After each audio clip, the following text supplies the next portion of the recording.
सरकार चले 5 साल और 4.5 साल आप सिर्फ कुर्सी बचाने में लगे रहें। बाद के कुछ महीने बहुत अति सक्रियता जब हो जाती है तो वो सक्रियता फायदा करती है या करती है नुकसान। इस मसले पर आज करेंगे बात और समझेंगे कि कांग्रेस की ये जो अति सक्रियता है ये उसको किस तरफ लेकर जा रही है, कहां तक ले जाएगी और कैसे पहुंचाएगी। राजस्थान संवाद के इस वीडियो पर आप आखिर तक बने रहिएगा तो आप समझेंगे कि ये सक्रियता कांग्रेस को किस दिशा में लेके जा रही है। और साथ ही साथ अगर आपने अभी तक राजस्थान संवाद को सब्सक्राइब नहीं किया है तो तुरंत कर लीजिएगा, ताकि आपको इतने दिलचस्प विश्लेषण वाले राजनीतिक वीडियोस लगातार मिलते रहें जो राजनीति के परत के अंदर की परत और पर्दे का पीछे का पर्दा, पूरी खबर का पोस्टमार्टम आपके समक्ष आसान शब्दों में करके रखे। तो आज हम बात कर रहे हैं कि कांग्रेस की जो ज़्यादा सक्रियता है वो नुकसान देगी उसे या फिर फायदा। सबसे पहले बात करते हैं कि कांग्रेस के बड़े नेताओं के साथ लगातार ब्लॉक अध्यक्षों की बैठक हुई, यानी कि कार्यकर्ताओं को बड़े नेताओं से जोड़ने और बड़े नेताओं का जो अनुभव है वो कार्यकर्ताओं को बताने समझाने के लिए अब जाकर ये बैठक हुई है। इससे पहले संगठन में कार्यकर्ताओं और नेताओं को जोड़ने के लिए कोई खास कार्यक्रम नहीं हुए। इस कड़ी में सचिन पायलट ने भी ब्लॉक अध्यक्षों की जिम्मेदारी को उनको बताया, उनको समझाया, कार्यकर्ताओं को अपनी जिम्मेदारी का एहसास दिलाया। पूर्व पीसीसी चीफ रह चुके हैं तो ये बनता भी है। सचिन ने ब्लॉक अध्यक्षों की तारीफों के पुल भी बांधे। देखिए, किसी को भी कुछ सिखाना हो तो तारीफ करनी पड़ती है, ये सब कुछ यहाँ पर हुआ। उसके अलावा कांग्रेस की टीम में हर किसी को बड़ी जिम्मेदारी मिली। 2023 की जीत का फॉर्मूला सामने रखा गया, कांग्रेस की एकता का डंका जोरों पर बजाया गया और दिल्ली में राहुल गांधी के साथ जो मीटिंग हुई उसका भी जिक्र इस ब्लॉक अध्यक्षों की बैठक में किया गया। तो कहीं ना कहीं ऐसा दिख रहा है कि अब अति सक्रिय नजर आ रही है कांग्रेस, और कांग्रेस ने अपने नीतियों में भी बहुत सारे बदलाव किए। पायलट का ये बयान भी आया कि आलाकमान जो है वो सितंबर में ही टिकट बांट देगी। इससे पहले गहलोत और केसी वेणुगोपाल भी ये बात कह चुके हैं और बड़े और मजबूत चेहरों को मौका ज़रूर मिलेगा। ये सारी बातें हुई हैं, लेकिन समझने वाली बात ये है कि जब 4.5 साल तक तमाम सारे ग्राउंड के कार्यकर्ता जो एक्चुअल में घर पे जाके वोट मांगते हैं, घर घर जो जाते हैं, उनको डिमोटिवेट करने के अलावा कुछ नहीं किया।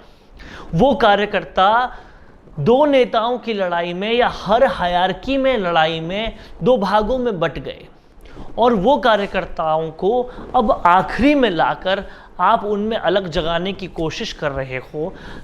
यहाँ पर सबसे बड़ी दिक्कत ये है कि भले ही आला कमान से या बड़े नेताओं की हायरार्की से चीज़ें तेज़ हो गई हो, लेकिन अंदर से वो कार्यकर्ता जानता है कि इस कांग्रेस के लिए काम किया तो मिलेगा कुछ नहीं, जब सचिन पायलट को नहीं मिला तो मुझे क्या मिलेगा। अंदर से वो कार्यकर्ता जानता है कि आखिरी में आकर जब 3 महीने भी नहीं बचे तो यहाँ पर आयोगों के बंटवारे हो रहे हैं, 75 चेयरमैन बनाए जा रहे हैं, 3 महीनों में से कुछ महीने तो आचार संहिता के चले जाएंगे, तो बचेगा क्या, काम क्या करेंगे, कहाँ सम्मान मिलेगा।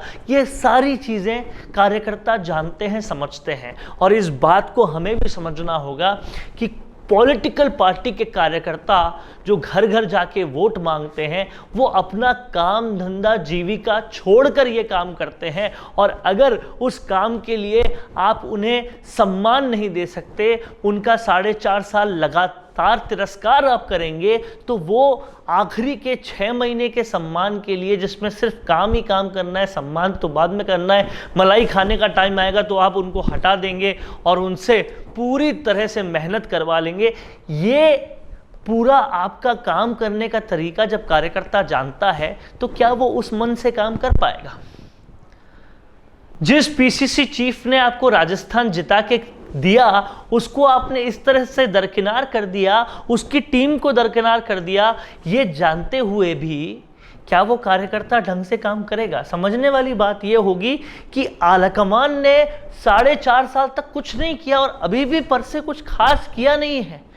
ऐसी बिना रीढ़ की हड्डी की आलाकमान के लिए क्यों कोई काम करेगा, और दिल से अगर काम नहीं करेगा तो फिर उसका रिजल्ट कैसे मिलेगा। केवल घोषणाओं से या बड़ी बड़ी वादों से काम हो जाएगा, ऐसा होना संभव नहीं है। और सबसे बड़ी बात यह कि जो राहुल गांधी वोट मांगने के लिए 1 2 3 4 5 6 7 8 9 10 करके वादे करके गए थे, वो सारे वादों पर काम नहीं किया। पहले वादे तो छोड़ दीजिए, अभी जो सचिन पायलट ने मांगे अपनी रखी, उन मांगों को भी अक्षर से तो नहीं माना गया। जो मांगे थी उसकी ठीक कोई और ही मांगे मान ली गई, और तब भी वो मान गए। तो इस तरह से आश्वासनों पर सरकार चलाना, आश्वासनों पर अपने कार्यकर्ताओं को ठीक रखने से मन से कोई कितना काम कर पाएगा, ये वाकई बहुत बड़ा सवाल है। और ये सवाल उन तमाम लोगों के लिए है जो कांग्रेस के स्टेक होल्डर्स हैं। उन्हें पूरी तरह से समझना चाहिए कि भले ही आप सक्रियता अभी दिखा रहे हों, लेकिन आपने जो पहले लोगों के साथ किया है वो उनको याद रहता है, और इसलिए ये अति सक्रियता आपको फ़ायदे से ज़्यादा नुकसान कराएगी। कैसा लगा दोस्तों आपको ये वीडियो? अगर अच्छा लगा है तो इसे ज़्यादा से ज़्यादा शेयर ज़रूर कीजिएगा। नमस्कार। कौन देखता है अब टीवी? टीवी पर आपको कितनों ने देखा, ये कैसे पता चलेगा? घर घर इंटरनेट पहुंचने के बाद अब सब कुछ है डिजिटल। आपका वीडियो कितनों ने देखा ये हर पल आपको पता चलेगा, इसलिए डिजिटल मीडिया में बनाइए अपनी पहचान। 4.5 करोड़ से ज्यादा व्यूज और 3,27,000 से ज्यादा सब्सक्राइबर वाले राजस्थान के चैनल राजस्थान संवाद पर करवाइए कवरेज। ज्यादा जानकारी के लिए व्हाट्सएप करें 7339900549 पर।